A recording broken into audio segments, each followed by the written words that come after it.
Hello दोस्तों, मैं राहुल सिंह और मैं आप सभी लोगों का सभी जुडिशियल एस्पिरेंट का अपने इस चैनल में लॉ डिपार्टमेंट में स्वागत करता हूं। दोस्तों, जैसा कि आप सब लोगों को पता चल ही गया है कि बिहार जे प्री का जो डेट है वो क्लियर हो चुका है कि एग्जामिनेशन कब होगा। तो एग्जामिनेशन जो है वो 9 अगस्त को है। 9 अगस्त को प्री का एग्जामिनेशन होने वाला है। तो मैं आज इस वीडियो में आप लोगों के लिए एक मास्टर प्लान लेके आया हूं, एक मास्टर स्ट्रेटजी लेके आया हूं कि हमारे पास चूंकि अब 1 महीना समय बचा हुआ है, 1 महीना कह लें या उससे कम कह लें समय बचा हुआ है।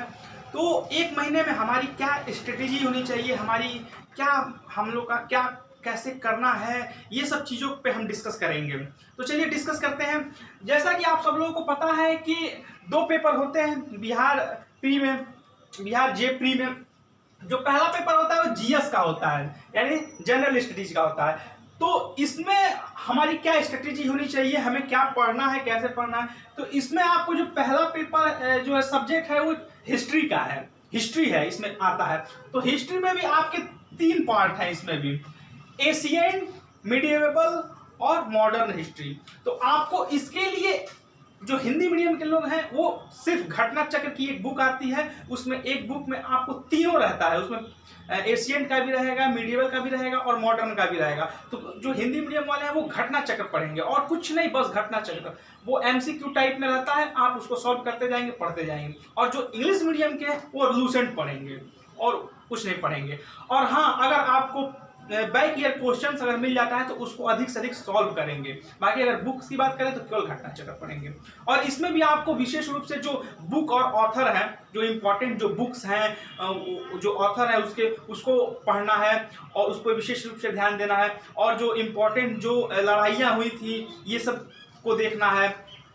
तो आपका काम बन जाएगा उससे, आपको बस वही पढ़ना है। आप 2 से 3 दिन में आप पढ़ लेंगे पूरा बुक, क्योंकि अगर डेली आप 4 से 5 घंटे अगर पढ़ेंगे तो 2-3 दिन में आप उसको खत्म कर लेंगे।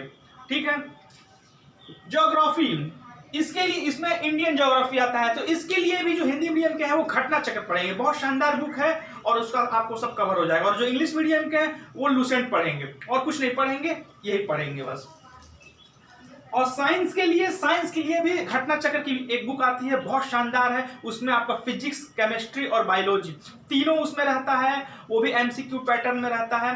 तो हिंदी मीडियम वाले वो साइंस की घटना चक्र पढ़ेंगे और जो इंग्लिश मीडियम के वो लूसेंट की एक आती है, वो लूसेंट की एक अलग से साइंस की एक आती है बुक, उसको पढ़ेंगे। तो इससे आपका काम बन जाएगा। उसके बाद करंट अफेयर्स। दोस्तों, करंट अफेयर्स का भी अपना एक बहुत ही रोल होता है। तो करंट कम से कम 25 से 30 क्वेश्चन जो है करंट अफेयर्स से भी आते हैं। तो आपको पिछले 6 महीनों में क्या क्या हुआ था, इंपॉर्टेंट जो चीजें थी 6 महीनों का, वो तो आपको सब पढ़ना है। लेकिन अगर दृष्टि डालने की बात है कि घटनाओं का क्या क्या हुआ, क्या पॉलिसीज बनी गवर्नमेंट की, क्या कौन कौन से जो करंट में जो बुक लिखे गए, ये सब चीजें आपको 1 साल का आप देख लीजिएगा। लेकिन जो 6 महीने का अच्छे से देख लीजिएगा, एकदम अच्छे से। कुछ भी ये कोरोना में क्या क्या हुआ, ये जो चीजें हैं कोरोना से रिलेटेड जो चीजें हैं, तो ये सब चीजें आपको देख लेना है। अब दोस्तों इतना बस पढ़ना है। प्री के लिए आपको जो फर्स्ट पेपर है इसमें, इसके लिए आपको बस इतना ही पढ़ना है और इसके अलावा और कुछ नहीं करना है। बस ये 4 चीजों पे आपको फोकस करना है, हिस्ट्री, ज्योग्राफी, साइंस और करंट अफेयर। बस, और कुछ चक्कर में नहीं पढ़ना है जो मैं कहा हूं, क्योंकि समय बहुत कम है, 1 महीने का समय है। तो आपको बस इतना ही करना है। अब आते हैं दोस्तों, दूसरा जो हमारा पेपर है वो है लॉ का पेपर है। तो इसमें आपका जो सब्जेक्ट देख लेते हैं कि क्या कौन कौन से जो सब्जेक्ट है और उसमें सब्जेक्ट से कितने कितने नंबर के हमारे क्वेश्चंस आते हैं। तो जैसे कॉन्स्टिट्यूशन और एडमिनिस्ट्रेटिव, तो इससे आपका 25 से 30 क्वेश्चन इससे आता है। कॉन्स्टिट्यूशन से और एडमिनिस्ट्रेटिव से 25 से 30 क्वेश्चन आता है। और उसके बाद हिंदू और मुस्लिम लॉ, तो इससे आपका 15 से 20 क्वेश्चन इससे आता है, हिंदू लॉ और मुस्लिम लॉ से। उसके बाद फिर कॉन्ट्रैक्ट और टॉर्ट, 15 से 16 क्वेश्चन इससे भी आते हैं, कॉन्ट्रैक्ट से, टॉर्ट से। उसके बाद टीपीए, ट्रस्ट, इक्विटी, एसआरए, इससे भी 14 से 15 क्वेश्चन आपके इससे भी आते हैं। उसके बाद आर्बिट्रेशन और ये सीपीसी, सीआरपीसी, एविडेंस, इससे मान के चलिए 25 से 30 क्वेश्चन इससे आते हैं चारों से मिला के। और ये आपका जो कमर्शियल लॉ है इससे भी आपके 15-16 क्वेश्चन इससे भी आते हैं। तो देखिए अब ये आपको इसमें करना क्या है, कैसे पढ़ना है।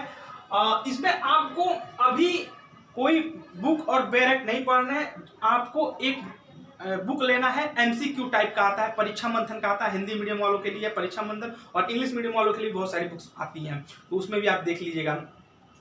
तो उसमें आपको करना है कि जो एक सब्जेक्ट को चुनना है, कोई भी एक सब्जेक्ट, जैसे कॉन्स्टिट्यूशन ले लिए तो आपको कॉन्स्टिट्यूशन से उससे जो क्वेश्चन है उसको सॉल्व करते जाना है पूरे क्वेश्चन। और जहां जो आपको जैसे कोई आर्टिकल में कोई कॉन्सेप्ट में जैसे आपको नहीं आता है तो उसका आपको बेयरक्ट निकाल के देख लेना है, पढ़ लेना है कि क्या क्या है, चीजें कैसे है। तो इस तरीके से आपको सब में करना है और आपको इसमें सब चीज नहीं पढ़ना है, क्योंकि एक महीने का समय है और एक महीना चूंकि होता नहीं है, कुछ नहीं होता है, कैसे निकल जाएगा पता नहीं चलेगा। तो इसमें आपको ऐसे करना है कि अगर जैसे मेंस का आपने सिलेबस देखा होगा तो देखा होगा कि मेंस में जो ऑप्शनल पेपर है उसमें 5 पेपर में से 3 पेपर लेने रहते हैं आपको। तो उसमें से आपका ये कॉन्स्टिट्यूशन एडमिनिस्ट्रेशन का एक पेपर हो गया, हिंदू मुस्लिम का ये एक पेपर है, ये कॉन्ट्रैक्ट का टॉट का ये एक पेपर है, और ये आपका टीपीए ट्रस्ट इक्विटी सारे इसका एक पेपर है, और इसका ये तो आपका उसमें आ गया, ये ऑप्शनल में नहीं आता है, ये तो आपका कंपलसरी पेपर हो गया, तो ये तो आपको पढ़ना ही पढ़ना है। और ये एक पेपर है कमर्शियल लॉ का। तो इस तरह से आपको 5 पेपर है आपके पास, तो 5 में आपको 3 ही लेना है। तो इसमें अगर मान लीजिए आप कॉन्स्टिट्यूशन एडमिनिस्ट्रेशन ये एक पेपर हो गया, और हिंदू लॉ का, मुस्लिम लॉ का, और ये कॉन्ट्रैक्ट टॉट का, तो अगर आपने 3 पेपर यही ले लिया, जैसे ये एक पेपर, ये 2 पेपर और ये 3 पेपर तीसरा, तो अगर आपने ये 3 ले लिया तो केवल आपको यही पढ़ना है, ठीक है।